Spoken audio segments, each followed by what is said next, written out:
I'm Barbara. Welcome to Mess to Yes. Today we are going to transform these truly hideous ottomans. I actually have a pair of them. And if you think this one's ugly, consider the fact that I've already primed the base. It was oak. And that this one's partner has an even more hideous tablecloth stapled over the top of it. These were so bad they actually came free with a pair of wingbacks that I bought to reupholster for last year's Molly's Fun Fighting Lupus Serving Up Style event, which thanks to our wonderful internet family, we won People's Choice Award. So these are our bonus pieces of furniture. And I saw a fantastic image in one of the European home magazines of a pair of fur ottomans at the foot of a bed. And I thought, that is what I'm going to do with these ugly things stacked in my garage. So all we're going to do really is make a slipcover for this and then staple them at the base. So if you've never made a slipcover before, a cube, can't get simpler than that. This is the perfect place to start. So because ours has an oak base, I have primed this. I'm going to put a nice second coat on so it's really thick and covers in the oak grain. Benjamin Moore makes an excellent self-leveling trim paint. Go to your local Benjamin Moore rep and tell them what you're doing, that you want to cover an oak grain, and ask what kind of paint levels out and is the best one for you to use. And they'll give you tips on, you brush it on, you give it one coat, you don't go back in, it messes it up, you have to let it dry in between. Get all the tips from your local rep. So once we've got that done, we're just going to cover this with fur. Now there's all different lengths of fur. You know, we could have gone crazy, but 52 projects under $52. So we bought the fur that was on sale, because even on sale it was like $16.99, but I did get my 50% off coupon on top of that. All you have to do to make a slipcover is to lay the pieces on upside down, cut and pin, and then sew where you pinned. There is a slight secret to working with fur, because just like when you pet your animal, there's a direction to fur. So if you're brushing it one way and it's laying flat, you're going with the nap. If you're brushing it and it's standing up, you're going against. And you want the fur to lay all in one direction. So on our sides, we want this fur to go down on all the sides. So just make sure you check that before you pin it. So the way we're going to get started is I've already cut this in half widthwise. And we are going to lay the top. It really doesn't matter which direction it goes because it's a cube. All that matters is that it matches its partner. And since they're square, I can turn them to match. If they were rectangular, I'd have to give some thought. So I'm going to lay this on here and start cutting and pinning. Let's take a closer look at that. So here we have our fur inside out. I've started by pinning along the top edges of these two sides. Now on both sides, I've checked to make sure that the grain of the fur is down.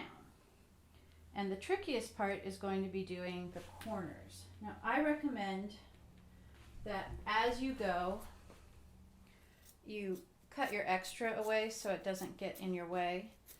And you keep checking. And sometimes I completely repin a line or a side if once I've pinned a corner, it feels like it's rippling or it's not tight enough.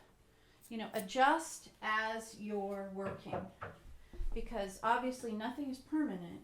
Well, it's not even permanent when you sew it. You could rip it out, but make the changes while you're pinning because it's much easier then. All right, the other thing to think about, and if you're a sewer, you know this, make sure you're pinning in the direction that you're going to feed it into your sewing machine. It's not essential, but it makes it a lot easier. So mine goes into my sewing machine like this, so I want the heads up so I can pull them out as I sew. If that doesn't make sense to you, it just means that you don't normally sew and it's not a big deal. This entire project only requires straight stitches, straight seams. So borrow your mom's, ask your grandma, your neighbor, your dad, your uncle, anybody that has a sewing machine to give you a hand. If you have never done it before, it could be a great project to start with. All right, so I'm going all the way down here. And then I just keep going, and this is all I do. All the way around. And then once all of the seams, which is all 4 sides of the top and all of the 4 corners are pinned like that, I'm going to take it to the sewing machine and sew straight hems. Then I'm going to put it on here for you inside out, and I'll show you how I trim those hems. So once you have all the sides stitched together, and I didn't show you the stitching because every sewing machine is different, we're going to be putting together a list of technique videos. If you want to see how to stitch, how to put in a grommet, please just let us know in the comments. I'm doing them already for eHow. We might as well put some of them here on how-tos of basic techniques. So for our last step is we're going to go ahead and trim all the excess fur off of the seams. And then if this is going to get a lot of heavy use, if it's a piece of furniture that's going to have kids climbing on it, whatever, I would zigzag or overlock the edges to just double reinforce that. Once it's all completed, we're going to remove this, turn it inside out. Oh, look, there's our ugly pink Ottoman. And fit it back on. Now we are not actually really upholstering this because we are basically slip covering it and then stapling it into place. You know, honestly, the difference really only comes into play when you're doing something like a sofa or a chair. It's a lot more complicated.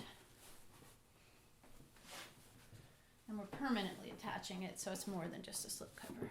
Well, permanently attached it being staples.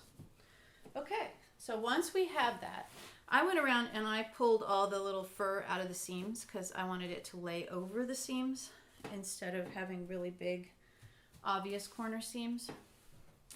Then we're going to flip it over and staple it, and it'll be ready to put into place. So your final step is to staple these in. Make sure that your seams on the corners line up with your seams inside, and then pull them tight. Now I have a little bit of a space between the wood base and the edge that my fabric goes over, so I can tuck it in. If you can't, you'll just fold it under and then staple. This cube was actually made by making a wood box, and then they mounted just 1-inch foam all the way around it and covered it with fabric. So if you can't find an ottoman that you want to cover, it's a pretty simple thing to build. Now, let me just show you the corner. I like to wrap it like a package. I take it and I lay one side down and fold the other side over it. You can see there's like a diagonal, well, maybe you can't see because of the fur, but there's a diagonal line there. And then I tuck this under. If you're having trouble with any of this, it's probably because you have too much fabric. So trim it away like we did the seams.